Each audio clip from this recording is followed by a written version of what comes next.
আসসালামু আলাইকুম প্রিয় বন্ধুরা। আল্লাহ পাকের কাছে সাহায্য চাওয়ার খুবই গুরুত্বপূর্ণ, খুবই সুন্দর একটা আমল শিখাবো আজকে আপনাদেরকে। তো অবশ্যই ভিডিওটা মন দিয়ে পুরোটা দেখবেন, অবশ্যই আপনারা আমলটা শিখতে পারবেন। আমলটা হলো, আপনারা রাত্রে এশার নামাজ পড়ে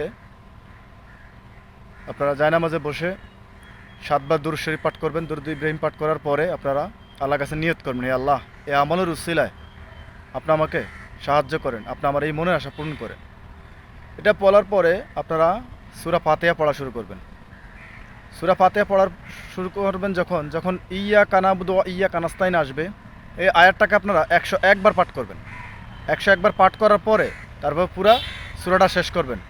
শেষ করার পরে আবার 7 বার দুরূদ শরীফ পাঠ করবেন। পাঠ করার পরে আল্লাহর কাছে মুনাজাত দিয়ে আপনার মনের কথা বলবেন। ইনশাআল্লাহ আপনারা কিছুদিন যদি আমলটা করতে পারেন, এইভাবে আমি যে নিয়মে বললাম, আপনার মনে আশা পূর্ণ হবে, অবশ্যই পূরণ হবে ইনশাআল্লাহ। আমলটা করে দেখতে পারেন।